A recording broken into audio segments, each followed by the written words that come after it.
La Salada de Mediana puede parecer una laguna más en medio de grandes extensiones de cultivo. Una afluencia de aguas hacia un espacio interior que ocupa 8 hectáreas de extensión y que se encuentra dentro del límite municipal de Zaragoza.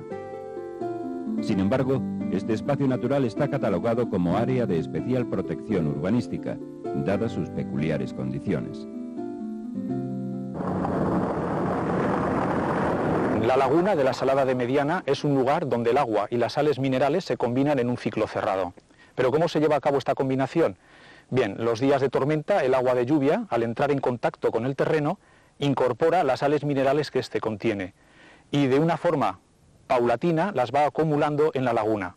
Posteriormente, y debido al calor y al viento, el agua se evapora y queda en su superficie las sales minerales, unas sales minerales que podemos ver durante la mayor parte del año. Esta laguna constituye el más claro ejemplo de cuenca endorreica dentro del término municipal de Zaragoza, y su situación aislada la hace diferente a las lagunas de los Monegros o del Bajo Aragón. Julio Martínez ha plasmado en su libro Aguas y Sales de Mediana de Aragón la historia de esta laguna de alto valor ecológico. Una investigación que rescata del olvido la importancia social y económica que tuvieron estas aguas y su explotación a lo largo del siglo XX. Tratar de averiguar cuándo surgió los inicios de la explotación de los recursos naturales de esta laguna no es tan fácil. Podemos sospechamos de que quizás en la Edad Media ya debió de tener algún tipo de explotación. Digo esto porque existe un precioso dibujo del siglo XVI, donde se recoge la mojonación de parte del término municipal de Zaragoza y en el cual aparece la laguna con el nombre de la Salada. La vegetación que rodea la laguna está adaptada para vivir en altos niveles de salinidad, y entre ella destacan el salicor, el almajo y el albardín. En la época invernal, la salada se mantiene llena de agua, pero lo habitual es verla vacía, con un característico color blanquecino que simula el espejismo del agua estancada. El abandono que refleja el lugar no deja constancia de los tiempos en que estos recursos naturales eran explotados con rentabilidad. Si nos tenemos que basar en algún tipo de documento donde se refleje esta actividad, nos tendríamos que trasladar o situar en 1859, cuando un vecino de Zaragoza, un vecino que se llamaba Indalecio Martín, solicitó el registro de una mina que ocupaba la mayor parte de la laguna y que llamó mina sulfúrica. A principios de siglo, la familia que explotaba estos recursos, contratada por una empresa francesa, era una familia de Rodén. Esta familia de Rodén estuvo aquí aproximadamente hasta 1930, fecha en la cual dejaron el trabajo y lo vinieron a ocupar una familia de Pleitas de Jalón. Con esta familia, con quien he tenido contactos, con Jesús, que aún lleva el apodo del Saladero, precisamente por el trabajo que ha desarrollado aquí, es un vecino de Fuentes de Ebro y ha pasado la gran parte de su vida trabajando aquí y explotando estos recursos. Desde los años 30, Jesús González vivió en la Salada de Mediana, dedicándose al oficio de saladero. El oficio, pues sacar la sal, lo decía, por eso lo decían los saladeros. Mediana, el Fuentes, el Burgo, el Jesús el Saladero. No tenía otra cosa. Aquí de sol a sol, no era otra cosa. Aquí salía el sol por ahí y se escondía por allá. El pozo estaba el agua pues casi a flor del suelo, pero claro, había que levantarlo para que no te cayeras abajo, había que levantar una pared alrededor como un anillo para que no te cayeras abajo, y sacabas el agua, nada, a 2 palmos del suelo, estaba el agua. Había a lo primero una bomba para sacar el agua, pero después ya se ponía tan oxidado, tan mal, que decidimos sacarla con un pozal. Aquí atrás, a mis espaldas, había 30 o 40 pilas, no había más. No tenías que había una extensión grandísima, ¿no?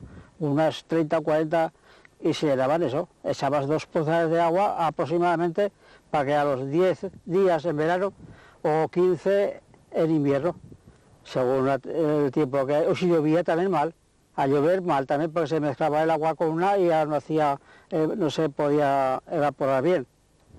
Esto Estaba marcado así para que supiéramos una cañería que venía al pozo, además que para que el agua se purificara mejor, para que venía al pozo más purificada.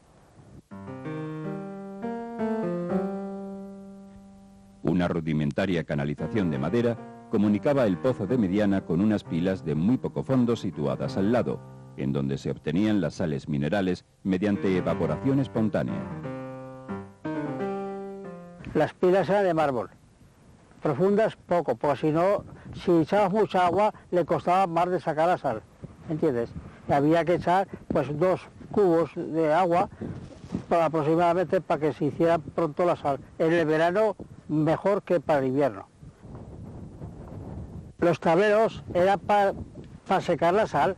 La sacábamos la sal de las pilas al tablero, primero a este y después a otro que había dentro del almacén, para que se purificara más la sal, se secara más. El almacén se ubicaba junto a la vivienda del saladero y servía para acumular la sal hasta completar el proceso de secado. Pues ves, esto era el almacén, que fíjate cómo está. Aquí estaba un tablero para sacar, para meter la sal de afuera adentro, para que se purificara mejor, para después llenarla en sacos y llevarla a facturar para ir a Barcelona. Pues nada, aquí estaba a la esquina del almacén, y que está todo cerrado, claro, y ahí hay una forma de muelle para entrar por la puerta con el cartillo para dejar aquí en el tablero para secarse la sal. Entonces todo el muelle veníamos por aquí con el cartillo para entrar la sal al almacén, que después cuando se envasaban poníamos aquí el carro para envasar los sacos y llevarlos a la estación.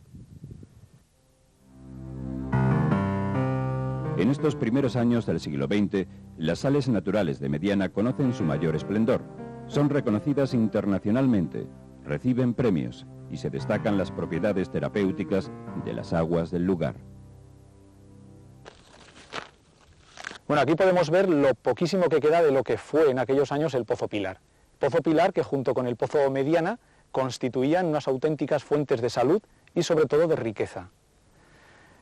El agua que se extraía de este pozo no era, a diferencia del Pozo de Mediana, para obtener las sales, sino para ser ingerida directamente, sobre todo ya que sus aplicaciones se debían a sus acciones diurética y laxante o purgante según la dosis. El pozo se encontraba en el interior de un pequeño edificio rectangular en el cual se realizaban todas las operaciones, es decir, el envase, llenado, etiquetaje y almacenamiento. Si tenemos en cuenta que este lugar no tenía ni tiene actualmente agua potable y que entonces las comunicaciones a un lugar habitado eran bastante deficientes, nos haremos una idea de las dificultades para realizar todas estas operaciones, dificultades sobre todo de limpieza. Y eso llevó a solicitar del gobierno autorización, una autorización que fue concedida por este gobierno y que consistía en que el agua extraída del pozo la depositaban en unas garrafas de cristal de 60 o 70 litros aproximadamente y las transportaban al puerto franco-español de Barcelona. En este puerto franco-español de Barcelona el agua era embotellada en recipientes normales y de allí exportada a países de Europa y América. De toda esta historia, apenas quedan 2 pozos en ruinas y un edificio deteriorado junto a una laguna de valor singular, a la que las autoridades no han prestado mayor atención. Por otro lado, no podemos ignorar la vulnerabilidad de su ecosistema y, por lo tanto, la necesidad de llamar la atención de las instituciones para que tomen medidas que permitan su conservación, ya que actualmente tanto la laguna de la Salada de Mediana como todo su entorno, englobado en lo que conocemos como Monte Litigio, se encuentra muy seriamente amenazado ante la intención del Ayuntamiento de Zaragoza de construir, de ubicar a escasos 2 kilómetros del lugar donde nos encontramos el futuro vertedero municipal de Zaragoza. El espacio natural de la laguna de la Salada de Mediana es una pequeña maravilla, el reducto de una historia que se pierde. Minas, sales minerales y aguas embotelladas quedarán reflejadas en los archivos de la memoria. Los valores científicos y ecológicos de la laguna serán los únicos argumentos para luchar por prevalecer frente a la incertidumbre que depara el futuro.